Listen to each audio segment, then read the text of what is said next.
अस्सलामुअलैकुम। Special TV का programme पैगाम हयात के साथ मैं हूं आपका मेज़बान कबीर हयात।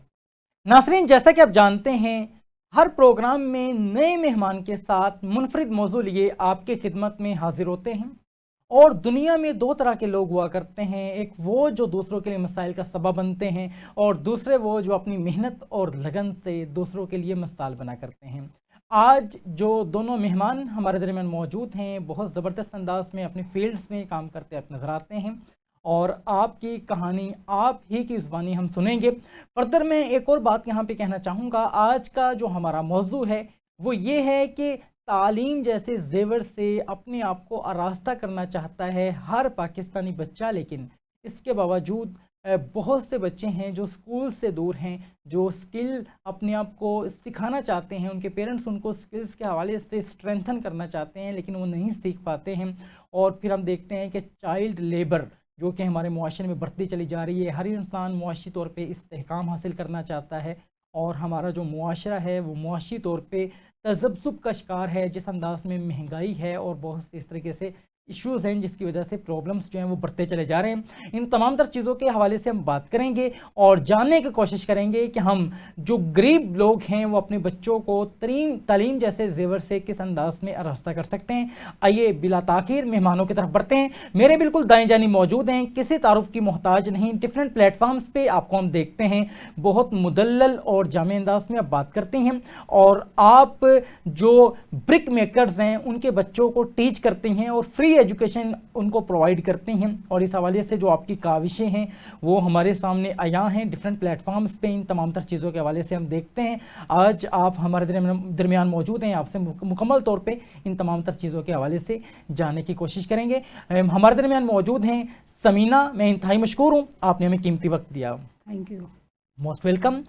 और फर्दर आज दूसरे जो मेहमान हमारे दरमियान मौजूद हैं, आप बहुत ज़बरदस्त अंदाज में ऑनलाइन टीचिंग करती दिखाई देती हैं और बहुत से स्टूडेंट्स को डिस्टेंट लर्निंग जो है हमारे यहाँ पे बढ़ती चली जा रही है, जो कि एक अच्छा कदम है तालीम की तरफ। क्योंकि कोविड-19 के बाद हमने देखा कि ऑनलाइन एजुकेशन जो है वो एक ट्रेंड सेट बन चुका हुआ था और उसके बाद अब तक वो एक बड़ा ज़बरदस्त अंदाज में ऑनलाइन एजुकेशन का सिलसिला पाकिस्तान में जारी है।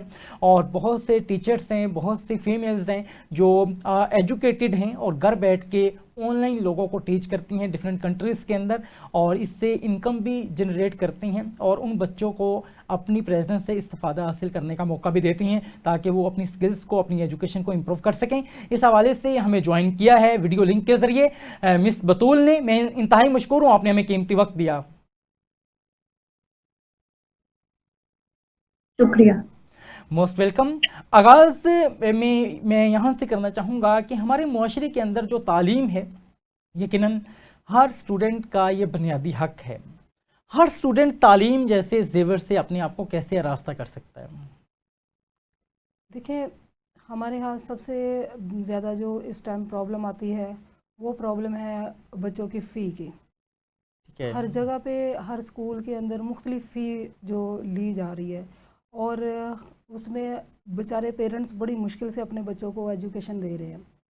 अच्छा, इसमें फिर एक तबका वो आ जाता है जो बिल्कुल लो है। एक तो मिडिल क्लास है और बिल्कुल एक लो तबका है जिसके ऊपर तो किसी की नज़र जाती नहीं है ना। वो है, इसमें आ जाते हैं स्ट्रीट चाइल्ड। ओके। और उसके साथ आते हैं भट्टा मज़दूरों के बच्चे। राइट। ठीक है, तो अब भट्टा मज़दूरों के बच्चे जो है, मैंने तकरीबन 16 साल स्कूल चलाया और भट्टा मज़दूरों के बच्चों के लिए और मिनॉरिटी को मद्देनज़र रखते हुए मैंने ये वर्क किया। अब उसमें ऐसा हुआ कि वो बच्चे इसलिए नहीं स्कूल जा रहे थे क्योंकि वो पैसे नहीं पे कर सकते। राइट। वो फ़ीस नहीं पे कर सकते। वो अपना काम छोड़ के, ईंटें बनाना छोड़ के वो स्कूलों में नहीं जा सकते थे क्योंकि उनके वसाइल नहीं थे। और इसके ऊपर फिर मुझे भी ऐसे शौक़ पैदा हुआ कि किस तरह से ये शौक़ पैदा हुआ। मैंने 2 बच्चे मांगने वालों को पकड़ा। भट्टे के बच्चे थे। जैसे ये बरसात का मौसम आता है तो बरसात के मौसम में इन लोगों के काम बंद हो जाते हैं, ईंटें बनना बंद हो जाती हैं। तो ये बेचारे इस दौरान खाने पीने के लिए इतनी मुश्किल से वक्त गुजार रहे होते हैं, ये फिर कर्जा लेना शुरू हो जाते हैं, ये कर्जे के बोझ तले आ जाते हैं। अच्छा, आहिस्ता आहिस्ता करते करते अब जब मैंने वो 2 बच्चे मांगने वालों को देखा, एक की उम्र होगी 8 साल और एक की होगी 10 साल, तो मैंने पूछा बेटा आप स्कूल नहीं जाते हो? उन्होंने कहा मुझे अपने अल्फाज में, बाजी साढ़े कोल पैसे नहीं होंगे पढ़न वास्ते, साढ़े माँ बाप सानू नहीं पढ़ा सकते क्योंकि साढ़े को पैसे नहीं होंगे और सानू स्कूलों वाले भी पसंद नहीं करते अगर असी जाने हैं तो। वो बच्चे की लैंग्वेज। मैंने कहा अच्छा, मैं बड़ा परेशान हुई। मैंने कहा बेटा अगर आपके लिए हम स्कूल बना दें स्पेशल आपके लिए, आपको किसी दूसरे स्कूल में ना जाना पड़े, तो आप आओगे पढ़ने? बच्चों ने बड़ा दिलचस्पी का इजहार किया और बड़ा खुश हुए, कहते जी हम बाजी आवांगे पढ़ने वास्ते। मैंने कहा ठीक हो गया। मैंने 7 बच्चों से स्टार्ट किया, भट्टे के बच्चों से 7, एक कमरा लिया और वहाँ पे एक टीचर हायर की, बच्चे आना शुरू हो गए। अच्छा जी, करते 7 बच्चों के बाद करते करते कोई 30 बच्चे हो गए, 35 बच्चे हो गए। अब वो मेरे लिए कमरा छोटा बन गया। करते हुए फिर ऐसा था कि हमारे यहाँ जो गरीब का बच्चा है ना, वो गरीब इसलिए रह जाता है कि जो साहब हैसियत लोग हैं, तो थोड़े से साहब हैसियत है, ज़्यादा भी नहीं थोड़े से भी, वो ये चाहते हैं कि ये गरीब का बच्चा कहीं हमारे बराबर बच्चों के ना आ जाए, कहीं ये तालीम ना हासिल कर ले। और अगर ये तालीम हासिल कर लेगा तो ये काम कौन करेगा? फिर दूसरे लफ्ज़ों में कमी कमीन किसको कहेंगे? ये बच्चे नहीं पढ़ने चाहिए। ये एक सियासत भी कह लें इनकी या कुछ भी है। खैर, मैंने इन सारी चीज़ों को मद्देनज़र रखते हुए मैंने ख़ुद भट्टों का विज़िट किया, पेरेंट्स से मिली, और पेरेंट्स के अंदर जो मैंने मायूसी देखी, उनके अंदर ये मायूसी थी कि हम गरीब हैं, हम ईंटें बनाते हैं, लिहाजा हमारे बच्चे भी ईंटें ही बनाएंगे आने वाले वक्त में। हम गरीब हैं, इन्होंने भी गरीब रहना, इन्होंने पढ़ लिख के क्या बन जाना, इन्होंने कोई ऑफिसर बन जाना या ये अफसर बन जाएंगे, तो हमने नहीं पढ़ाना। मैंने कहा अच्छा ना बने ऑफिसर, लेकिन आपके बच्चों को एक शऊर तो बेदार होगा आपके बच्चों को पता तो चलेगा तालीम है क्या। अच्छा, आप मेरी माने, आप बच्चों को पढ़ने के लिए भेजें, तो अच्छा हम इनके अब्बू के साथ बात करेंगे। ठीक हो गया। मैं नेक्स्ट वीक फिर विज़िट किया भट्टों पे। फिर इसी तरह से करते करते मैंने डायरी रजिस्टर रखा साथ, और मैंने हर एक घर का दरवाज़ा नॉक किया, उनसे इंफॉर्मेशन ली आपके कितने बच्चे हैं, कितनी बच्चियाँ हैं, कितने बच्चे हैं, किस किस एज के हैं, उनको बाकायदा मैंने रिटर्न लिखा। लिखने के बाद मैंने उनको कहा भी आए, मैंने आपके बच्चों के लिए स्कूल बनाया। मैडम जी हमारे पास पैसे नहीं हैं पढ़ाने के लिए। ना दें भाई पैसे आप। मैडम जी हमारे पास किताबें नहीं हैं, ना दें आप। मैडम जी हमारे पास यूनिफॉर्म नहीं है, ना दें आप बस बच्चे को स्कूल में भेजें। अच्छा, वो मेरे पास बच्चे ऐसे आते थे बेचारे कि नंगे पाँव, फुल सर्दी के अंदर धुंध के दिनों में नंगे पाँव वो बच्चे आ रहे स्कूल में पढ़ने के लिए। जब बच्चों में तालीम का शऊर बेदार हुआ, वो आहिस्ता करते करते 1 से 2, 2 से 4, मेरे पास 350 बच्चा हो गया भट्टा मज़दूरों का, जो मिनॉरिटी भी उसमें थी, क्रिश्चियन भी थे, मुस्लिम भी थे। और मेरे पास जगह नहीं थी, मेरे पास इतने वसाइल नहीं थे कि मैं इन बच्चों के ऊपर ख़र्च कर सकूं, यानी कि बिल्डिंग रेंट की ले सकूं। और बिल्डिंग लेने के बाद बिल्कुल ठीक, आपने बड़ा ज़बरदस्त ये अंदाज़ अपनाया तमाम तर चीज़ों के हवाले से। और यही वजह है कि हमारे मुआशरे के अंदर बहुत से जो स्टूडेंट्स हैं वो तलीम जैसे जेवर से ख़ुद को आरास्ता नहीं कर पाते हैं। लेकिन ये तमाम तर चीज़ें अपनी जगह, लेकिन आज के दौर में जहाँ पे ऑनलाइन एजुकेशन की फैसिलिटी मौजूद हैं, डिफरेंट ऐसे प्लेटफॉर्म्स मौजूद हैं जहाँ से आप एजुकेशन को अवेल कर सकते हैं, अपनी स्किल्स को इन्हांस कर सकते हैं, और आप बड़े बड़े जो ट्रेनर्स हैं पूरी दुनिया के अंदर उनकी खिदमत से अपना जो कैरियर है वो बेहतर बनाने में अपनी एफ़र्ट्स कर सकते हैं। तमाम तर चीज़ें मौजूद हैं।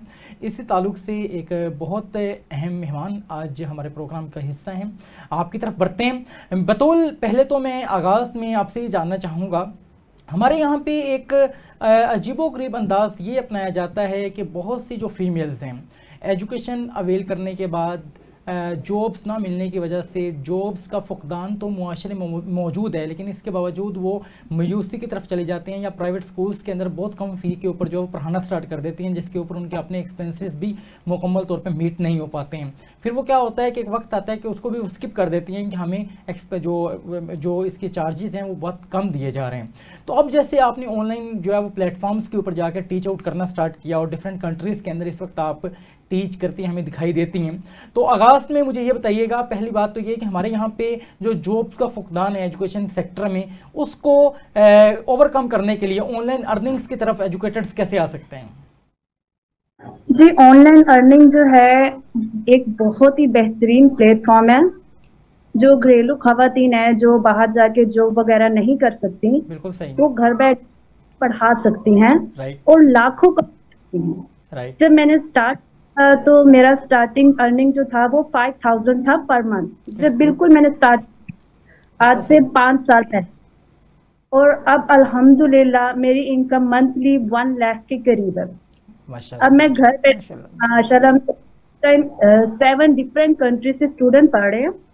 राइट, 2 स्टूडेंट इजिप्ट से हैं, 2 ऑस्ट्रेलिया से हैं, कोई कतर से है, कोई बहरीन से है। और अल्हम्दुलिल्लाह मैं 7 से 8 घंटे बिजी रहती हूँ ऑनलाइन टीचिंग में, राइट, और जिसकी वजह से 1 लाख के करीब मेरी अर्निंग हो रही है मंथली। राइट, और कोई भी बिलीव करने के लिए रेडी नहीं है कि मैं माशाल्लाह इतना ज्यादा घर बैठे कैसे कमा रही हूँ। तो उसके लिए यही होता है कि आप सोशल प्लेटफॉर्म्स में, और आपको पता है ऑनलाइन टीचिंग से रिलेटेड काफी ग्रुप्स हैं, बेशक, तो आप वो करें, वहाँ पे पोस्टर्स लगाएं कि आपकी ये एजुकेशन है और आप ऑनलाइन टीच करना चाहती हैं। स्टार्टिंग में मेरा टीचिंग स्टाइल, मैं खुद कहती हूँ, बिल्कुल अच्छा नहीं था, लेकिन आपको पता है कि इसके लिए थोड़ा वक्त दरकार होता है। जब आप किसी फील्ड में जाते हैं तो स्टार्ट में आप एक्सपर्ट नहीं हो जाते। स्टार्टिंग में मेरा टीचिंग स्टाइल बिल्कुल अच्छा नहीं था, लेकिन जैसे जैसे मैंने पढ़ाना शुरू किया, जैसे जैसे मेरा टाइम गुजरा और स्टूडेंट्स के पेरेंट्स ने कहा कि आप ऐसे कर लिया करें, आप ऐसे कर लिया करें, वैसे वैसे मैं अपने अंदर बेहतरी लाती रही। राइट, और उसके बाद अब अल्हम्दुलिल्लाह के मैं 1 लाख जो है पर मंथ कमा रही हूँ। बहुत ज़बरदस्त आपने अंदाज अपनाया, और ऐसे लोगों को आपके सामने अयां करने का मकसद ये है कि आज भी आपके पास अपॉर्चुनिटीज़ मौजूद हैं। हम देखते हैं कि बहुत सी जो फीमेल्स हैं स्पेसिफिकली बैचलर्स करने के बाद, एमफिल करने के बाद प्राइवेट स्कूल्स के अंदर 10 से 15 हज़ार की जॉब्स के ऊपर जो है अपने आप को वहाँ पे बिज़ी किए हुए हैं, और वहाँ पे भी वो पूरी ईमानदारी के साथ टीच आउट नहीं कर सकती हैं, नहीं कर पाती हैं, क्योंकि उनको जो वहाँ से उसके इवज़ जो अमाउंट मिलती है वो इतनी कम है कि जिसके वो अपने जो पर्सनल एक्सपेंसेस हैं उनको भी बियर नहीं कर पाती हैं।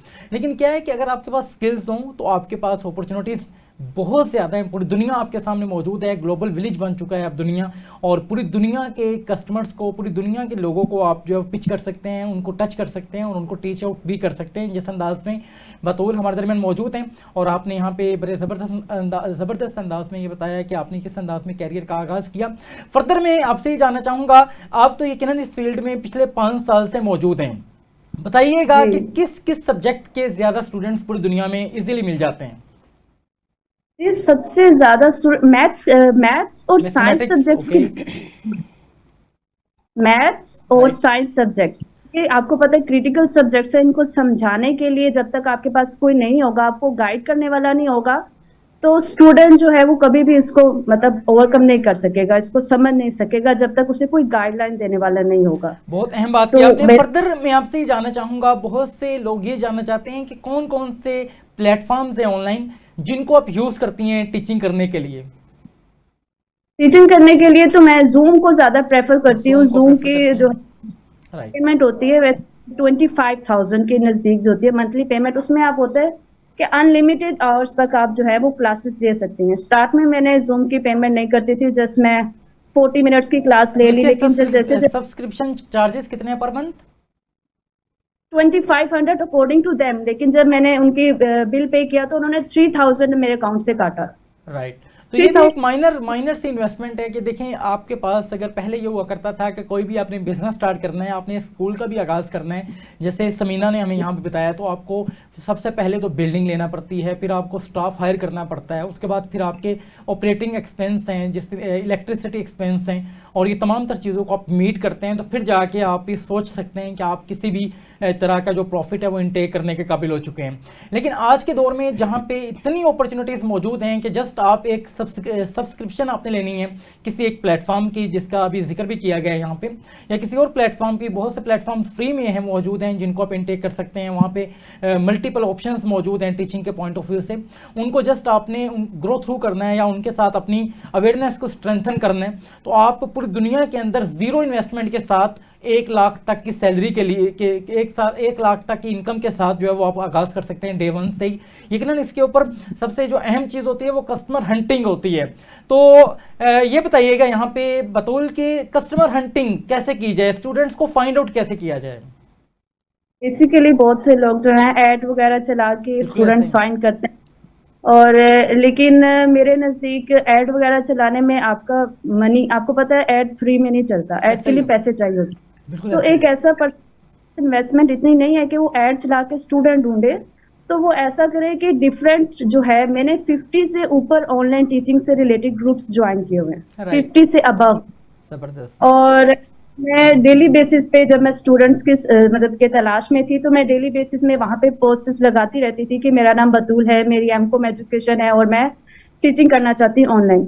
सुबह हो गया, शाम हो गया, मैंने जब मोबाइल पकड़ना, मैंने फजूल उसको यूज नहीं करना, मैंने सिर्फ यही पोस्ट्स वगैरह लगानी जगह जगह। और फिर मुझे डिफरेंट कंट्रीज के मैसेज आना शुरू हो गए कि हम दुबई से हैं, हमारे बेटे ने पढ़ना है, हमारी बेटी ने पढ़ना है, अल्हम्दुलिल्लाह। तो मैंने ऐड भी चला के देखा, मैंने ऐड पे 30,000 प्लस लगाया, लेकिन मुझे ऐड से 30,000 से अबव पैसे मैंने लगाए। मैंने 7 दिन की ऐड चला के देखी, लेकिन मुझे ऑनलाइन मतलब के ऐड चला के मुझे स्टूडेंट नहीं मिला। तो मुझे बहुत अहम बात की आपने यहाँ पे, और यकीनन ये एक बहुत बड़ी मोटिवेशन है उन तमाम फीमेल्स के लिए, उन तमाम लोगों के लिए जो टीच आउट करना चाहते हैं लेकिन उनको अच्छे प्लेटफॉर्म्स नहीं मिल पाते। क्योंकि देखें हमारे मुआशरे के अंदर इस वक्त जो जॉब्स का फुकदान है, और एजुकेशन सेक्टर की अगर हम बात करें तो एजुकेशन सेक्टर में, प्राइवेट सेक्टर में तो बिल्कुल जो आपको इसकी फीसेस दी जाती हैं या आपको जो सैलरी दी जाती है वो ना होने के बराबर हुआ करती है।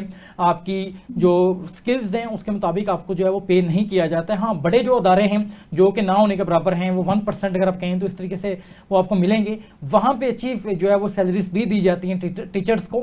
लेकिन जो छोटे अदारे हैं, जो गली मोहल्लों के स्कूल्स हैं, वहाँ पे जो ओनर्स हैं वही जो है वो तमाम तर जो रकम है वो इनटेक कर लेते हैं। जस्ट जो स्टाफ है उनको इतनी रकम दी जाती है कि जिससे जो है वो महीने में 1 से 2 ड्रेस ही जो है अपनी बाय कर सकते हैं, इसके अलावा वो कुछ भी नहीं कर सकते हैं। लेकिन ये तमाम तर चीज़ें मौजूद हैं। लेकिन ये जो अवेयरनेस है कि आज के दौर में अगर आप अपने आप को स्ट्रेंथन करना चाहते हैं तो फिर मिस बतूल जैसे लोगों से मिलें, इन तरह के लोगों के साथ अपने जो लिंक्स हैं वो क्रिएट करें, ताकि इनसे आप सीखें और इनसे जो है वो इनकी खिदमत से इस्तिफ़ादा हासिल करें। ये पैगाम मेरा उन लोगों के लिए भी है जो कस्टमर्स मौजूद हैं इस प्लेटफॉर्म पे, जो अभी इस वक्त हमें देख पा रहे हैं, और स्पेसिफिकली उनके लिए जो जॉब्स का रोना रोते हैं और बहुत ज़्यादा परेशानी के अंदर, तज़ब्ज़ुब के अंदर ये ज़िंदगी गुजारते चले जाते हैं कि हमने एजुकेशन तो अवेल की लेकिन अभी हमें अच्छे अंदाज में अच्छी सैलरीज वाली जॉब्स नहीं मिल पा रही हैं। तो ये बहुत ज़्यादा ज़बरदस्त एक अंदाज़ है, और मैं लिटरली ये बात यहाँ पे कहना चाहूँगा कि हमारे मुआशरे के अंदर इस वक्त जो तालीम से आरास्ता कर चुके हैं लोग अपने आप को, ऐसी बहुत सी फीमेल्स मौजूद हैं जो 5,000 भी पर मंथ अर्न नहीं कर पाती हैं, बल्कि यहाँ तक कि 8 आवर्स की जॉब्स करती हैं, फिर जाकर उनको 30 से 35 हज़ार रुपया बहुत मुश्किल से मिलता है। तो उससे बेहतरीन अंदाज ये है कि इस तरह की शॉर्टकट्स जो हैं इनको आप अपने साथ रिलेट करें, इनको चीज़ों को सीखें, और यकीनन पूरी दुनिया में कस्टमर्स की तादाद में यकीनन इजाफा ही आपको मिलेगा, वो कभी भी कम नहीं होंगे। क्योंकि तालीम तो हर इंसान का बुनियादी हक है और इससे हर इंसान खुद को आरास्ता करना भी चाहता है। हम बात करते हैं समीना आपसे। समीना ये बताइएगा, जैसे अभी आपने बात की आगाज़ में अपने तमाम जर्नी के हवाले से, अपने सफ़र के हवाले से, तो इस सफ़र में किन किन मुश्किलात का सामना करना पड़ता है आपको? सबसे ज़्यादा जो हमें सामना वो फाइनेंस का। एक बहुत बाहिम्मत खतून हमारे दरमियान मौजूद हैं जिन्होंने अपने कैरियर का आगाज़ किया और 2 स्टूडेंट्स से आपने बच्चों को टीच आउट करना शुरू किया। इस वक्त 300 से ज़ायद ऐसे स्टूडेंट्स हैं जो डिज़र्विंग स्टूडेंट्स हैं और जिनके पेरेंट्स जो हैं वो इतनी अर्निंग्स इनटेक नहीं कर पाते हैं जिससे वो अपने बच्चों को अच्छे स्कूल्स के अंदर दाखिल करवा सकें। उनको आप टीच आउट करती हैं और इस तमाम तर चीज़ों के हवाले से मुझे एक बात याद आती है कि ब्रेन ट्रेसी से एक मशहूर राइटर जिन्होंने कामयाबी के हसूल के हवाले से 100 कवानीन तहरीर किए, उनसे पूछा गया इन 100 कवानीन में से कौन सा ऐसा डिसिप्लिन है, कौन सा ऐसा असूल है, कौन सा ऐसा कानून है जिसको अपना लिया जाए तो इंसान कामयाबी की राह पर गामजन हो सकता है। तो उन राइटर का ये कहना था 99 असूलों को पसे पुस डाल दीजिए, 99 जो असूल हैं उनको आप फॉलो ना कीजिए, जस्ट एक असूल को फॉलो कर लीजिए जो कि सेल्फ डिसिप्लिन। जो आप करना चाहते हैं वो कर गुजरें तो यकीनन कामयाबी आपका मुकद्दर बन जाया करती है। इसकी प्रैक्टिकल एग्जांपल समीना हमारे दरमियान मौजूद हैं जिन्होंने सिर्फ एक डिसिप्लिन को ज़िंदगी में अपनाए रखा, वो था सेल्फ डिसिप्लिन कि आप जो करना चाहती थीं आप उसके साथ अपने आप को इंगेज किए हुए थीं और यही वजह है कि फिर आपने एक कमरे से स्कूल का आगाज़ किया, फिर वो एक बिल्डिंग तक पहुंचा, फिर वो गवर्नमेंट ऑफ पाकिस्तान के जो तलीमी लोग हैं उन तक पहुंचा, जो तलीम के हमारे जो है वो मिनिस्टर्स हैं उन तक ये बात पहुंची और फिर आपको फंड्स भी मिलना शुरू हुए पाकिस्तानी गवर्नमेंट की जानिब से और फिर उसके बाद जो तमाम तर चीज़ें हैं वो आपने कंटिन्यू रखी। तो ये एक बहुत बड़ा मैसेज है कि आज हमारे गिरदोनवा में जो एजुकेटेड लोग मौजूद हैं, आपके देखते हैं देही एरियाज़ के अंदर तालीम की वो फैसिलिटीज़ मौजूद नहीं हैं जो आपको बड़े सिटीज़ में मिलती हैं। तो वहाँ पे अगर आप एजुकेटेड हैं और आपके गिरदोनवा में ऐसे लोग हैं तो आप भी समीना जैसे इंसान बन सकते हैं और उन लोगों को इंगेज करके उनको टीच आउट कर सकते हैं और इसके इवज़ आपको यकीनन जो फंड्स हैं वो गवर्नमेंट सेक्टर से भी मिलेंगे और प्राइवेट सेक्टर में भी बहुत ज़्यादा ऐसे लोग मौजूद हैं जो तालीम के मैदान में इन्वेस्टमेंट करना चाहते हैं लेकिन वो उनको अच्छे प्लेटफॉर्म्स नहीं मिल पाते हैं। मैं समीना आप ही से जानना चाहूँगा इस सारे सफ़र के अंदर यकीनन बहुत ज़्यादा मुश्किलात आपने देखी, जैसे आपने कहा कि आगाज़ में फ़ंड रेजिंग के हवाले से बहुत से प्रॉब्लम्स होते हैं, तो फिर फंड रेजिंग के हवाले से सबसे अच्छा वक्त कौन सा था? कितने वक्त के बाद आपको लगा कि यार अब जो मेरा प्रोग्राम, अब जो मेरा ये प्लेटफॉर्म है अब ये ब्रेक इवन पॉइंट पे आ चुका है और अब मेरी अपनी सैलरीज और जो तमाम एक्सपेंसेस है वो मीट कर लेती हूँ और कुछ ना कुछ प्रॉफिट मुझे भी जनरेट हो जाता है? देखिए, आपका जो जज्बा है, आपका जो शौक़ है, आपका कहाँ से शुरू होता है? अल्लाह के ऊपर तवक्कल करने पे। बिल्कुल मेरा अल्लाह पे यकीन था और अल्लाह पे तवक्कल था और है भी, आज भी उसी तरह से ही है कि एक दिन ऐसा आएगा कि मैं बिल्डिंग भी ले पाऊँगी और इंशाल्लाह ताला और अच्छे तरीके से इन बच्चों को एजुकेशन दे सकूँगी। तो जो खाली प्लाट के अंदर मैंने बच्चों को पढ़ाया 3.5 साल 4 साल तकरीबन, वो बच्चे भी बड़े शौक़ से आए। क्या मैंने दिया उनको? ब्लैक बोर्ड दिया, उनको किताबें दी और रिसाइकल जो पेजेस होते हैं, कॉपीज़, वो जनरेट की, वो मैंने उनको दी। मैंने उनसे, पेरेंट्स से यही कहा, मुझे यूनिफॉर्म नहीं चाहिए आपके बच्चों का, मुझे आपके बच्चों के पाँव में जूता नहीं चाहिए, मुझे कुछ नहीं चाहिए, सिर्फ आप खाली हाथ बच्चे को भेज दें मेरे पास। यहाँ तक कि खाना भी हम प्रोवाइड करेंगे आपके बच्चे को, अगर वो खाना नहीं भी खा के आएगा ना वो भी हम देंगे। आप ये देखें मैंने उनसे अर्न क्या करना था, मैंने उन बच्चों को खुद से 10 रुपीज़ देने हैं। बहुत ज़बरदस्त ये अंदाज़ अपनाया आपने और ये एक प्रैक्टिकल एग्जांपल हमारे दरमियान मौजूद है और आपकी बात के दौरान ही एक बहुत अहम चीज़ जो मेरे जहन में आ रही थी, इस वक्त मुल्क पाकिस्तान में लाखों की तादाद में मदारिस हमें नज़र आते हैं।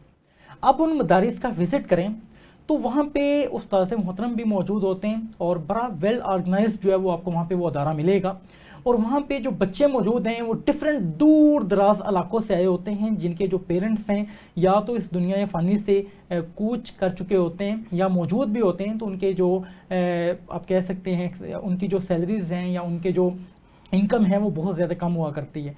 उन बच्चों को मदारिस के अंदर 3 टाइम का खाना भी मिलता है, उनको एजुकेट भी किया जा रहा होता है और एक वक्त आता है कि जब वो हाफिज़ कुरान और आफ्टर दैट दरस इंज़ामी करने के बाद वो आलमी दीन बन चुके होते हैं। और बड़े बड़े आपके गिरदोनवा में, आपकी मसाजिद में कभी पूछिएगा अपने इमाम मस्जिद से कि आपने तालीम किस अंदाज में हासिल की, तो ये वही मदारिस के बच्चे होंगे जो बाद में सर्व करते हैं और इमामत के फ़राइज़ जो है वो सर अंजाम देते नज़र आते हैं। तो ये तमाम तर चीज़ें क्या हैं कि ऐसे बच्चों के अंदर जो साहिब इस्तात लोग हैं, जहाँ पर हम इतनी ज़्यादा अपनी इनकम ऐसी जगहों पे लगा रहे होते हैं जहाँ से आपको एग्जैक्ट पता नहीं है कि इसका आउटपुट क्या होगा या ये जो इन्वेस्टमेंट है आपकी वो किस अंदाज में किन कामों में लग रही है। तो इस तरह के जो अदारे हुआ करते हैं आप इनको विजिट कर सकते हैं। आपके गिरदोनवा में सैकड़ों की तादाद में मौजूद होते हैं। वहाँ पे अगर आप एक स्टूडेंट को तालीम जैसे जेवर को रास्ता करने के हवाले से हेल्प आउट करते हैं तो यकीनन वो बच्चा तालीम से रास्ता भी हो जाएगा और फिर आने वाली नस्लों को वो बच्चा टीच आउट करेगा, अपनी प्रेजेंस की वजह से इस सोसाइटी की डेवलपमेंट के अंदर अपना किरदार अदा करेगा। तो ये तमाम तर चीज़ें बहुत मैंडेटरी हुआ करती हैं। बढ़ते हैं बतूल की जानिब। बतूल, मैं आपसे जानना चाहूँगा फर्दर, मुझे इस हवाले से बताइएगा कि आपने देखा कि हमारे मुआशरे के अंदर जॉब्स का फुकदान है और बहुत सी जो फीमेल्स हैं एजुकेशन अवेल करने के बाद वो चाह रही होती हैं कि ऑनलाइन प्लेटफॉर्म्स के ऊपर जाके वो अर्निंग्स कर सकें, और वो क्या करते हैं कि इन्वेस्टमेंट करते हैं कहीं पे, और वो इन्वेस्टमेंट जो है वो बाद में फ्रॉड हो जाता है, फिर वो इन तमाम तर चीज़ों से स्वाइप कर जाती हैं, कभी भी ऑनलाइन अर्निंग्स की तरफ नहीं आ पाती हैं। तो अपनी स्किल के अंदर रहते हुए, अपनी डोमेन के अंदर रहते हुए, जैसे एक इंसान है जो एजुकेटर ही बनना चाहता था, अब एजुकेशन की वैकेंसीज नहीं आ रही, ना गवर्नमेंट सेक्टर में ना प्राइवेट सेक्टर में, अगर हैं तो पे बहुत कम है। अब वो एजुकेटर अपने आप को ऑनलाइन प्लेटफॉर्म्स के ऊपर किस अंदाज में इन करे ताकि अर्निंग्स भी कर सके और अपनी सर्विसेज की वजह से बहुत से लोगों को तालीम जैसे जेवर से रास्ता भी कर सके। जी सर, जहाँ पे आपने फ्रॉड की बात की, तो फ्रॉड तो मेरे साथ भी बहुत हुए हैं स्टार्टिंग में, लेकिन एक इंसान जो होता है उसके लिए मेरा ख्याल है एक फ्रॉड बहुत है सबक सीखने के लिए। बिल्कुल ऐसा ही है। तो जब मैंने अपना करियर स्टार्ट किया था ऑनलाइन टीचिंग से रिलेटेड, तो मुझे एक एकेडमी का ऐड देखने को मिला था जब मैं स्टूडेंट्स की तलाश में थी, लेकिन मुझे स्टूडेंट नहीं मिल पा रहे थे। ऐसे ही है कि आपने जो है हमें 30% कमीशन देना है, आप हमारी एकेडमी में, ऑनलाइन एकेडमी है हमारी, तो वहाँ पे रजिस्ट्रेशन करवाएं और पर मंथ जो है ना हम आपको जो है फी देंगे, लेकिन 30% हम खुद रखेंगे उस फी में से। मैंने एग्री कर, और वो फीमेल थी, बहुत अच्छे तरीके से उन्होंने बात की, उनका अंदाज अच्छा था, मुझे नहीं लगा था कि वो इस तरह की हरकत करेंगी। बहरहाल मैं, उन्होंने कहा कि 2000 जो है हमारी रजिस्ट्रेशन फीस है, तो वो आप सब करवा दें, फिर हम आपको स्टूडेंट प्रोवाइड कर देते हैं। मैंने जो है जल्दी से इजी पैसा अकाउंट ओपन किया, उनको 2000 इजी पैसा किया और उनसे कहा कि जी मेरी डेमो क्लास कब है, कब मैंने स्टूडेंट को पढ़ाना है। उसके बाद उन्होंने कहा जी प्रोवाइड करते हैं। मैंने मैसेज किया है क्लाइंट को, वो रिप्लाई नहीं कर रहा। इस तरह करके उन्होंने 6 दिन गुजार दिए, लेकिन उन्होंने मुझे रिस्पॉन्स नहीं किया। एट लास्ट तंग आके मैंने उनको तंग आके ब्लॉक कर दिया। उन्होंने मुझे ब्लॉक भी नहीं किया, उन्होंने बस इग्नोर किया मुझे, मेरे मैसेज का जवाब नहीं दिया, रिस्पॉन्स नहीं किया। और फिर मैंने जब पता लग गया कि ये भी फ्रॉड था, तो मैंने बहुत से डिफरेंट ग्रुप्स में उस जो है एकेडमी का फोटो स्क्रीनशॉट लेके मैंने उसको शेयर किया कि ये फ्रॉड है, इनको आपने हरगिज पेमेंट नहीं करनी। और सिर्फ वही नहीं, बहुत सी ऑनलाइन जो है फ्रॉड एकेडमीज हैं जो टीचर से कहते हैं कि हम आपको स्टूडेंट्स प्रोवाइड करेंगे, लेकिन वो नहीं करते। वो आपसे रजिस्ट्रेशन फीस के नाम पे आपसे कुछ रकम वसूल कर लेते हैं, उसके बाद आपको इग्नोर करते हैं और आपको ब्लॉक कर देते हैं। बहुत अहम आपने यहाँ पे जो मामला शेयर किया एक, और इस तरह का फ्रॉड बहुत से लोगों के साथ होता हमें दिखाई देता है। मिस बतूल जो कि प्रोफेशनल इस फील्ड के अंदर, उनके साथ भी आगाज़ में ये तमाम तर चीज़ें हो चुकी हैं। तो अगर किसी के साथ कभी ऐसा हो भी चुका है तो फिर भी आप सब्र कीजिए और दोबारा से आप आगे बढ़ते हुए मैदान में आइए ताकि अच्छे अंदाज में आप चीज़ों को लेके चल सकें। और इस प्लेटफॉर्म के ऊपर इन चीज़ों को डिस्कस करने का पर्पस ये है कि जो लोग भी इस वक्त हमें देख पा रहे हैं वो इन तमाम तर चीज़ों के हवाले से अवेयरनेस इनटेक कर सकें। तो मैं ये समझता हूँ कि आपसे जो भी कोई रजिस्ट्रेशन चार्जेस मांगता है या ऑनलाइन प्लेटफॉर्म्स के ऊपर आपको अर्निंग्स के लिए शुरू में पे करना पड़ता है, तो आप कभी भी पे मत करें, किसी को भी पे मत करें, क्योंकि ये एक ऐसा ये मैदान है जहां पे आप किसी को भी पे करने के बाद आप उसके अगेंस्ट ऐसा ना तो हम कुछ करते हैं। मिस्टेक सबसे बड़ी ये भी है हमारी कि हम ऐसे शख्स के खिलाफ कुछ भी नहीं करते हैं। अगर हम करना चाहें तो ऐसे अदारे मौजूद हैं, आप मिनिमम एक उनके खिलाफ जो रिपोर्ट है या एक उनके खिलाफ जो एप्लीकेशन है वो अपनी जो लॉ इन्फोर्समेंट एजेंसीज हैं उनके पास सबमिशन तो दें उस नंबर के अगेंस्ट। हो सकता है कि वो उस पर कार्रवाई हो और आगे के लिए पूरी ज़िंदगी के लिए फिर वो इस तरह की एक्टिविटी नहीं करेंगे। इस वक्त फेसबुक पे, इंस्टाग्राम में पे लाखों लोग मौजूद हैं जिनका सोर्स ऑफ इनकम ही ये है कि वो डेली बेसिस पे 2 से 3 लोगों की रजिस्ट्रेशन करते हैं 5-5 हज़ार रुपये की, और 15,000 रुपये का वो इनकम जनरेट करने के बाद शाम में पिज़्ज़े वगैरह खाते हैं, हमें दिखाई देते हैं और उसके बाद हमें ब्लॉक कर देते हैं। तो ऐसे लोगों, अगर ऐसे आपके साथ कोई फ्रॉड होता है, तो मैं ये समझता हूँ इस प्लेटफॉर्म पे बैठ के मैं ये बात करना चाहूँगा कि आप लाजमी तौर पे अगर फ्रॉड हो चुका है तो उसको आप लॉ इन्फोर्समेंट एजेंसीज तक वो लाजमी तौर पे वो चीज़ें पहुँचाएं, उनके खिलाफ यकीनन कार्रवाई होगी। अगर आप नहीं करते तो ये आप अपने साथ भी ज्यादती कर रहे हैं और उनको अब छूट दे रहे हैं कि आने वाले वक्त में वो फिर बहुत से लोगों को लूटने की तरफ जो है वो हमें गामजन दिखाई देंगे। एक तो ये चीज़ करनी चाहिए हमें, और दूसरा ये है कि आप एहतियात करें, आप खुद एजुकेटेड हैं, जो बहुत सी फीमेल्स। अच्छा, एक और चीज़ ये है, एक प्लेटफॉर्म पे मेरे से ऐसे किसी से बात हुई तो उसने ये कहा कि हमारा इस सोर्स ऑफ इनकम ही ये है कि हम 5,000 रुपये लेते हैं रजिस्ट्रेशन का, और हमारे पास अगर स्टूडेंट्स हों तो हम खुद टीच ना कर लें, हम खुद उसको सोर्स ऑफ इनकम ना बना लें, सिर्फ हमने एक इस तरीके से प्लेटफॉर्म बनाया हुआ है और हम इजीली 2 से 3 जो फीमेल्स होती हैं उनको उनके जो चार्जेस हैं वो हम इनटेक कर लेते हैं। मर्द जो होते हैं वो पैसे नहीं देते। उसकी वजह यही है कि मर्द मेहनत के साथ पैसे कमाता है, उसको पता है कि 5,000 ये जो मैंने कमाया है ये अब मैंने किसको देना है और किसको नहीं देना है। लेकिन फीमेल्स होती हैं, उन्होंने अपना जो है वो अपने हस्बैंड से या अपने पेरेंट्स से पैसे इनटेक करने होते हैं, उनको कदर नहीं होती उन पैसों की, इसलिए वो फौरी तौर पे इन्वेस्टमेंट के नाम पे या रजिस्ट्रेशन के नाम पे कर देती हैं। तो ये एक अवेयरनेस के पॉइंट ऑफ व्यू से एक मैसेज भी है कि इन तमाम तर चीज़ों से अवॉइड करें। ये तमाम तर चीज़ें वो हैं जिनको आप लाजमी तौर पे इनटेक करें ताकि ये हो सके। और आज मिस बतूल ने बड़े ज़बरदस्त अंदाज में हमें इन तमाम तर चीज़ों के हवाले से गाइड भी किया, रहनुमाई करने की कोशिश की। फर्दर बढ़ते हैं समीना आपकी जानिब। समीना, आपसे मैं जानना चाहूँगा कि आज के दौर में बहुत से जो स्टूडेंट्स हैं तलीम जैसे जेवर से जैसे अपने आप को आरास्ता तो करना चाहते हैं, बहुत से गवर्नमेंट स्कूल्स भी मौजूद हैं। अब गवर्नमेंट स्कूल्स के अंदर जब वो एडमिशन लेते हैं तो फिर हालांकि हम देखते हैं कि वहाँ पे बुक्स भी फ्री हैं, यहाँ तक कि यूनिफॉर्म भी दिया जा रहा है। और मरियम नवाज़ ने एक और जो इनिशिएटिव लिया वो ये है कि किड्स को जो मिल्क प्रोवाइड करने के हवाले से एक इनिशिएटिव लिया गया ताकि उनको स्कूल्स के अंदर ही तमाम जो उनकी ज़रूरियत है वो पूरी की जा सकें। इसके बावजूद गवर्नमेंट सेक्टर के जो स्कूल्स हैं, प्राइमरी एजुकेशन तक बच्चों को वहाँ पर हम क्यों दाखिल नहीं करवाते? मैंने तो बचपन में भी गवर्नमेंट स्कूल का ये माहौल जो देखा था वो मैंने आज भी देख रही हूँ, उनके अंदर तब्दीली नहीं आई। सबसे बड़ी जो तब्दीली क्या है वो हमारा अपना स्टाफ का जो बिहेवियर है बच्चों के साथ वो ठीक नहीं है। ठीक है, और बिहेवियर ठीक करें तो इंशाल्लाह ताला उनके स्कूलों की तादाद भी ज़्यादा बढ़ सकती है। आप प्राइवेट स्कूल में आप टीचर से बात कर लें और उनके बोलने का अंदाज़ देख लें, और आप शायद मेरे इस बात पे बहुत इख्तलाफात होंगे, और आप गवर्नमेंट टीचर से जाके बात कर लें, उनके बिहेवियर का आपको पता चल जाएगा। हम लोग इसी वजह से नहीं बच्चे दाखिल करवाते कि उस सबसे पहले टीचर का बिहेवियर काउंट किया जाता है।